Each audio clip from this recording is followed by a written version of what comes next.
দেখো, ইনি একটা কমেন্ট করেছেন যে মেয়েদের জীবনটা সত্যি দুঃখ আর বেদনায় ভরা, তবে স্বামীর ভালোবাসা পেলে মেয়েদের জীবনটা মানে ভালো হয়ে যায়, সমস্ত কষ্ট ভুলে যায়।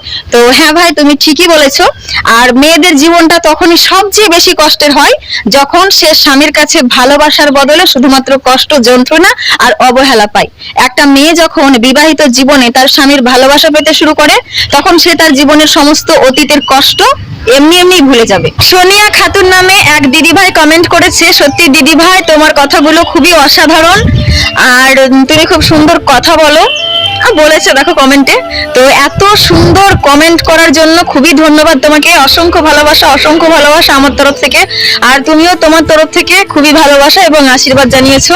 এইভাবে আশীর্বাদ করো যাতে আমি জীবনের পথে এগিয়ে যেতে পারি একটু একটু করে তোমাদের ভালোবাসা নিয়ে। প্রদীপ দাস নামে একজন দাদা কমেন্ট করেছে যে তুমি নাকি খুব সুন্দরী, মানে আমি নাকি খুব সুন্দরী আর আমার নাকি খুব জেদ, আর আমি খুব সুন্দর কথা বলি, এটাই বলতে চেয়েছেন উনি। আর আমাকে নাকি অনেক মানুষ সাপোর্ট করবে, আশীর্বাদ করবে। তো যাই হোক দাদা, এত সুন্দর কমেন্ট করার জন্য তোমাকে অসংখ্য ধন্যবাদ। তবে আমি সুন্দরী কিনা জানি না, মানে আমি নিজেকে অতটা সেরকম ভাবে কোনোদিনও খেয়াল করিনি। এইভাবে কমেন্ট করেছো দেখে আমার মানে অ্যাকচুয়ালি হাসিই পাচ্ছিল। আর তুমি খুব জেদি, এই কথাটা সঠিক কিনা তাও জানি না, বলতে পারবো না আমি খুব জেদি কিনা, কারণ আজ পর্যন্ত এমন কোনো দিন আমার জীবনে মনে পড়ে না যে আমি কোনো কিছু বায়না করেছি কারোর কাছে বা কোনো কিছু নেওয়ার জন্য খুব জেদ করেছি, এরকম মনে পড়ে না যে আমি করেছি। মমতা দাস নামে একজন দিদি কমেন্ট করেছে, উপরে লিখে দিয়েছি তোমরা দেখে নাও। উনি লিখেছেন যে কষ্টটা কারোর সামনে প্রকাশ করলে তারা আরো পেয়ে বসে। একদম ঠিক তাই, কারোর সামনে কখনো চোখের জল ফেলতে নেই।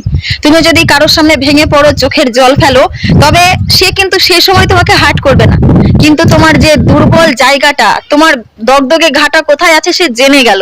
পরবর্তীতে যখন সে তোমার সাথে শত্রুতা করবে, তখন সেই ঘায়েই কিন্তু এসে নুনের ছিটেটা দেবে। তাই কাউকে কখনোই নিজের দুর্বলতার জায়গাটা দেখাবে না, কখনোই কারোর সামনে চোখের জল ফেলবে না। সব সময় মানুষের সামনে হাসি মুখে থাকবে।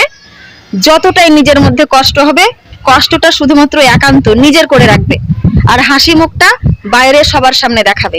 মিনহান মন্ডল নামে একজন দাদাভাই কমেন্ট করেছে যে পয়সার দুনিয়া, পয়সা থাকলে সবাই থাকবে, বহুত মানুষ পাশে থাকবে, মা ভাই বোন, এমনকি নিজের বউ পর্যন্ত পয়সা থাকলেই কাছে থাকবে, নইলে কিন্তু কেউ পাশে থাকবে না। এমনকি তোমার কাছে পয়সা আছে বলেই তুমি ফেসবুকটা চালাতে পারছো আর আজকে ভিডিওগুলো দেখতে পাচ্ছ।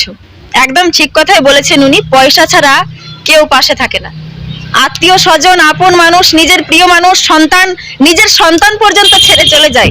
এমনকি কোনো সন্তানের যদি সঠিক ইনকাম না থাকে, তবে সেই সন্তানকে তার বাবা মাও ত্যায্য পুত্র করে দেয়।